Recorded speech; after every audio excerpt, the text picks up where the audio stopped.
जीवन रेखा।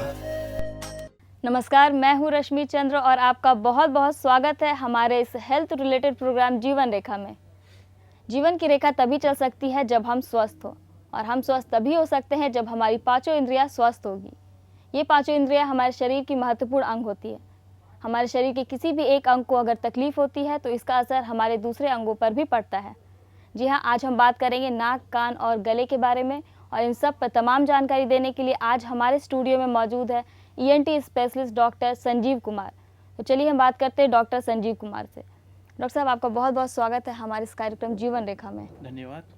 डॉक्टर साहब, सबसे पहले हमें आप बताएं कि ईएनटी से रिलेटेड कौन कौन सी बीमारियां हो सकती हैं।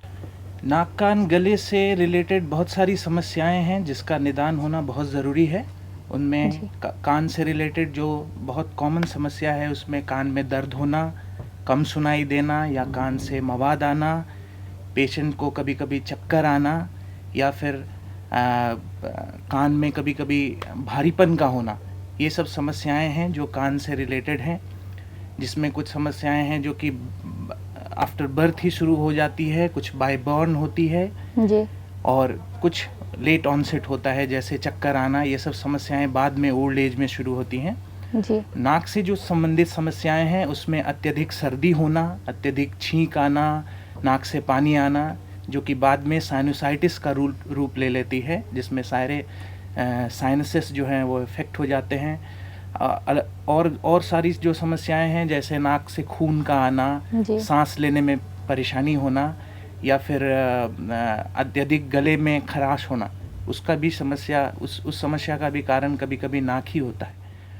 इसके अलावा गले में जैसे समस्या है अत्यधिक गले में दर्द होना, आवाज़ में परिवर्तन होना, सांस लेने में तकलीफ़ होना, या गले में किसी स्वेलिंग का आ जाना, किसी गांठ का आ जाना, ये सब समस्याएं नाक कान गले से रिलेटेड हैं जिसका उचित उपचार होना बहुत ज़रूरी है। जी, तो ये तो हम लोग ईएनटी के बारे में बात की जो कि रिलेटेड है सब एक दूसरे से। अगर हम स्पेशली एक कान के बारे में बात करें तो कान में कॉमन कौन कौन सी बीमारियां होती है और क्या क्या है कान में? जैसे मैंने कहा कि कान में सबसे कॉमन प्रॉब्लम है जैसे कान में दर्द का होना, जी, कान से कम सुनाई देना, या कान से मवाद आना, कभी कभी खून आना कान से, चक्कर आना। जी, कान जब पेशेंट को मवाद आ रहा हो उसी समय सर दर्द का होना, चक्कर आना, बुखार होना, ये सब सारी समस्याएं कान से रिलेटेड है।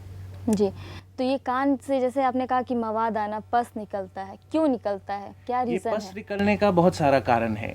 एक कान में ये दो तरह से डिवाइड किया गया है। जैसे कभी कभी एक्यूट ऑनसेट होता है किसी चीज़ का, ये कान नाक गला सब रिलेटेड है जी। कान की एक नली जो है वो गले में खुलती है जो पर्दे के अराउंड हवा को मेंटेन करती है। अगर वो ट्यूब ब्लॉक हो गई तो कान में इन्फेक्शन हो जाता है। वो गले का इन्फेक्शन या नाक का इन्फेक्शन कान में चला जाता है, जिसके कारण कान में पस आता है और वही पस फिर बाहर आता है। अगर उसका उचित इलाज नहीं किया गया और तो पर्दे में छेद हो जाता है, जिसके बाद पस बाहर आना शुरू हो जाता है, और उस समय तक भी ध्यान नहीं दिया गया तो वही पर्दा में छेद बराबर के लिए रह जाता है, जिसमें पेशेंट को हर समय बीच बीच में कान में पस आना होता है। जब भी कान में पानी गया उसको पस आना शुरू होगा, जब भी सर्दी होगी उसको कान से पानी आना शुरू होगा। कुछ समस्याओं में अगर अधिक ये दिनों तक रह गया तो उसमें अंदर जो बोन्स हैं उसमें भी इन्फेक्शन हो जाता है। दैट इज़ वो उसको अनसेफ कैटेगरी में हम लोग मानते हैं। तो ये सब तो प्रॉब्लम्स हो गई, तो इसकी रेमेडी क्या है, निदान क्या है इसका? इसकी रेमेडी है, इट डिपेंड्स कि किस तरह का पेशेंट को प्रॉब्लम है। अगर पेशेंट को तुरंत ऑनसेट है, जैसे 5-10 दिन पहले ऐसा हुआ है कि गले में खराश हुई, उसके बाद कान से पस आना शुरू हुआ, तो ये कंजर्वेटिव ट्रीटमेंट, मेडिसिन, कुछ ड्रॉप्स, ये सब चलता है और पेशेंट फाइन हो जाता है। लेकिन वही जब पर्दे में छेद हो गया या बोन का इन्फेक्शन हो गया तो उस केस में पहले तो दवा चलती है कि कान सूख जाए, और उसके बाद डिफरेंट तरह की सर्जरी है, जिसमें अगर पर्दे में छेद हो तो पर्दे को रिपेयर किया जाता है। अगर बोन में बीमारी हो, बोन्स अफेक्टेड हो, तो जितने भी बोन्स अफेक्टेड बोन है उसको निकालना पड़ता है। और उसके बाद पेशेंट की अगर सुनने में भी परेशानी है तो सुनने की समस्या का भी निदान किया जाता है। उसके कई तरह के हैं।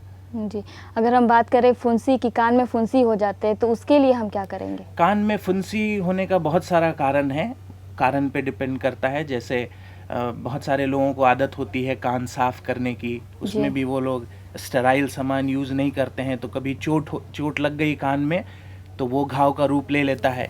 या फिर कान में हेयर्स होते हैं, कान की जो आगे की नली है जिसको एक्सटर्नल ऑडिटरी कैनाल कहते हैं, उसमें हेयर फॉलिकल्स होते हैं। तो हेयर फॉलिकल्स का इन्फेक्शन हो जाता है तो उसमें जैसे शरीर के किसी भी अंग में बॉयल होता है, वही कान में भी बॉयल वैसा ही हो जाता है, जो पेशेंट दर्द के साथ प्रेजेंट करता है। ठीक। समटाइम्स बहुत दिन से पस आने से, वही जो अंदर से पस आ रहा है उसी के चलते आगे का कैनाल जो है, जो एक्सटर्नल ऑडिटरी कैनाल है, उसमें घाव हो जाता है। वो भी एक फुंसी की तरह ही है। जी। और कुछ बीमारियां हैं जिसमें ये ज़्यादा कॉमन है। जैसे अगर पेशेंट को डायबिटीज़ हो तो वो लोग ज़्यादा प्रोन होते हैं ऐसे फुंसी या इन्फेक्शन होने के लिए, जो कि काफ़ी ख़तरनाक रूप ले सकती है, जिसमें सारे स्कल बेस के बोन हैं वो सब इफ़ेक्ट हो जाते हैं, जिनका इलाज काफ़ी पेचीदा और काफ़ी मुश्किल है। सर, जैसे कि कान बहने के बारे में आपने कहा, तो कान बहते जिन पेशेंट के वो कॉटन लगाते हैं उसमें, तो क्या ये सही रहता है कॉटन लगाना?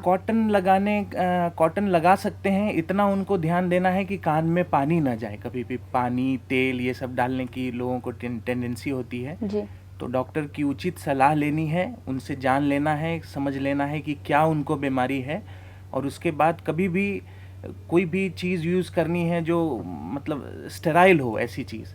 अदरवाइज ऐसा यूज़ नहीं करें तो अच्छा है। ड्रॉप्स डालें, ये डालें, पानी न जाने दें। हर समय कॉटन डालने की ज़रूरत नहीं है उनको। खाने पीने में कोई प्रिकॉशंस? खाने पीने में अगर ये जो कान की समस्या है वो नाक से रिलेटेड है, अगर किसी पेशेंट को ठंडे चीज़ से एलर्जी है तो उसको जब भी सर्दी होगी, ठंडा चीज़ खाएगा, एलर्जी होगी तो उसका कान बहना शुरू हो जाएगा। तो ऐसे केस में जिनको भी जिस चीज़ से एलर्जी हो, खाने पीने की ही चीज़ नहीं, जैसे किसी को डस्ट से एलर्जी है, किसी को धूल से एलर्जी है, व्हाटएवर जो भी एलर्जी है, उससे बचना होगा।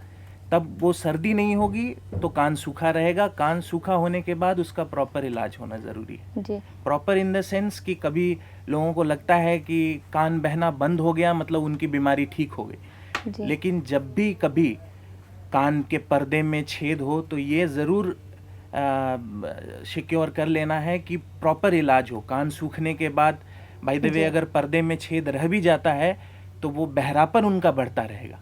तो ऐसे केसेस में पर्दे का भी ट्रीटमेंट जरूरी है, मतलब जो ड्रम है that should be repaired. Doctor साहब, आपसे हमारा कन्वर्सेशन जारी रहेगा। यहाँ वक्त हो गया एक छोटे से ब्रेक का। ब्रेक के बाद हम बात करेंगे नाक और गले के बारे में। Stay tune. Like and subscribe.